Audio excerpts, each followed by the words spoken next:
Klay Tomphson has started off his season with the Dallas Mavericks horrendously. I don't think anybody would disagree with that. It's gotten to the point where he was benched. And fortunate enough for him, last night he had one of his best games, but fortunately it wasn't efficient at all. 19 points, 6 for 17 shooting from the field, 16 of those being 3-point attempts and only making 6. This is not the Klay Tomphson of old.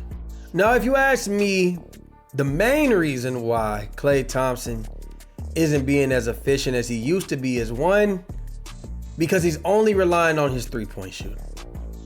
We know that he's had catastrophic injuries to his knees, to his Achilles, and we know that that'll take your athleticism away from you. But I think that he's only settling for his jump shot, and that's the issue. It's easier to defend you when you're standing in the corner waiting for a shot. You see, you don't have Steph Curry running around, people trying to double team him, pick him up, and leaving you wide open anymore. Luka's not there anymore. It's just you. So now you have to play a new game that you're not used to playing, and everybody else feels way more comfortable defending you. On top of that, you can't really get to the rim. There's no versatility in your game anymore. But you know what? A lot of people have different reasons as to why you've even plummeted even further this year, specifically. And that is because he has went public with his relationship with one Megan Pete, aka BKA Meg Thee Stallion.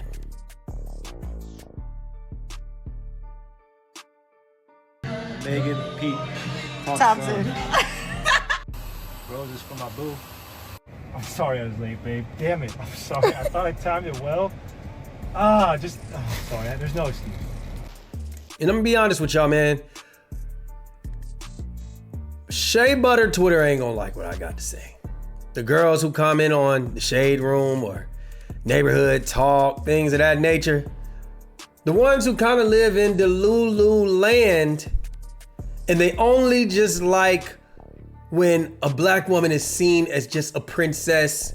They can do no wrong. The only thing that they can do is just be the solid foundation for every relationship. Listen, I'm not here to disrespect Megan, but what I will say is that we've seen this story before.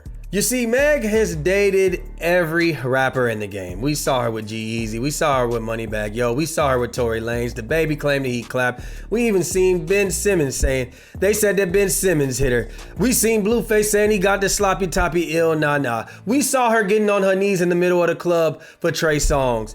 I mean, at this point, we seen that she's been in the industry where she's been allegedly ran through. So yes, in her defense, when you know better, you do better. But in his defense, the fellas are saying, we already know how this story goes. Once they get ran through, they go looking for the good guy. The guy that they would never give the day and the light to. And they only went for you because they're burnt out with the rest of the industry. It's time for her to settle down and be an ex-whore. And now she wants to entertain you. The good thing is for her, she doesn't have any kids, and I think Klay really does like her, and that's his prerogative. That's what he wants to do. He's a grown man, and she may really like him. Maybe she's turning over a new leaf. I'm not here to bash either one of them, but this is kind of looking like that type of scenario. Like, let's be honest, we went from her fucking her best friend's man and rapping lyrics like, oh, I'll take your nigga, oh, your nigga was with me last night, That's what she went from, to now she's like, pop that pussy for your man, pop that pussy for your man, get your own man, Come on now, we ain't ever heard Megan say no shit like that. Get your own man. Listen, don't be the sucker to wife that up, in my personal opinion. And it's not just me thinking like this. This is the consensus everywhere.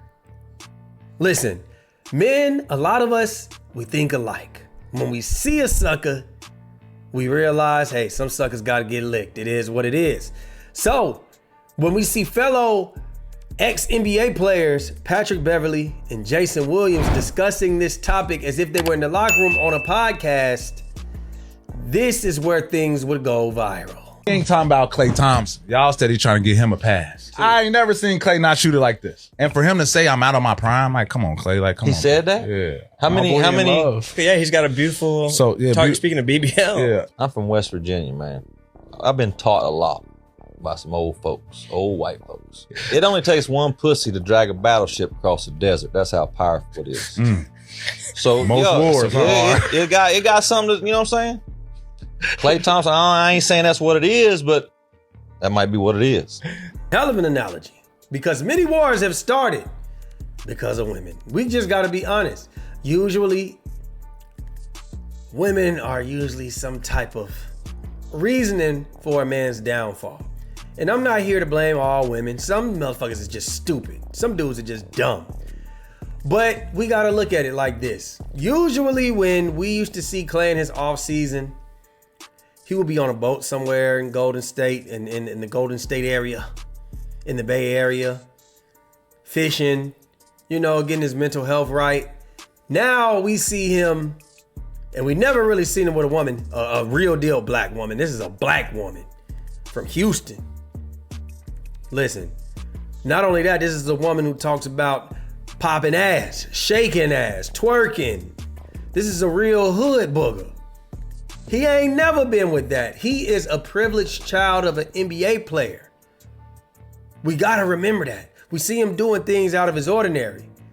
I just showed you him doing Eskimo kisses with his girl, picking her up from the airport in a Toyota, all types of things. Listen, I love. So if Klay is happy where he's at, then he's happy where he's at.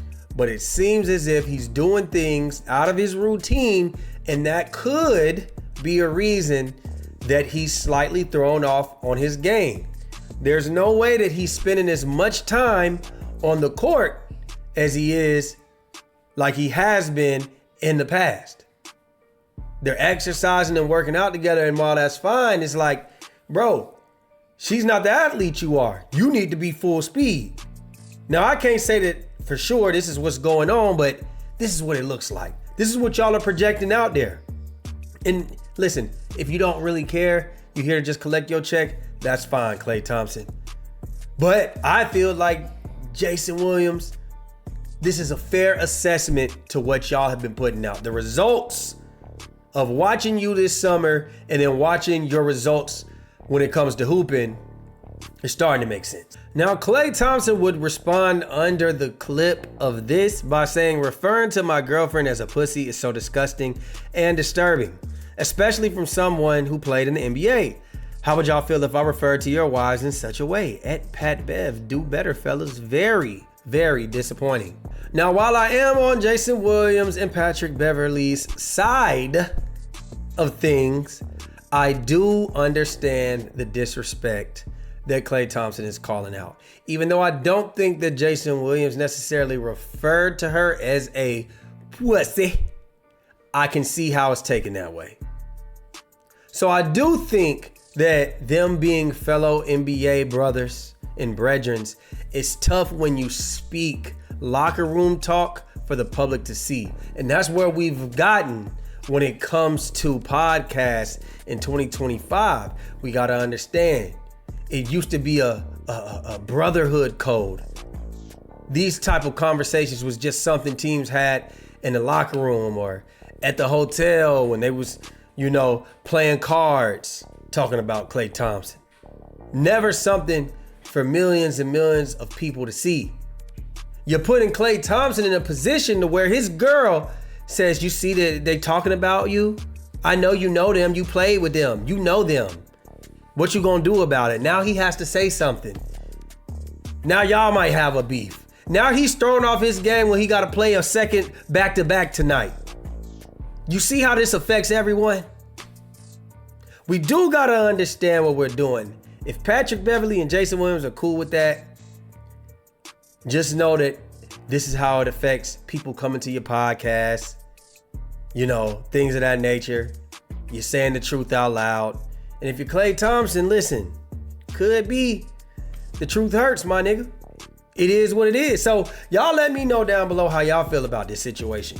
Were Jason Williams and Patrick Beverley wrong for saying what everybody was thinking? Should they not have said that, being that they are part of the NBA bro code? Has the bro code, has it been erased? In 2025, everybody got a podcast. I got questions. I want y'all answers, man. Please comment down below and let us know, man. Like, share, subscribe, comment, hit that notification bell. And we out, baby. Boom.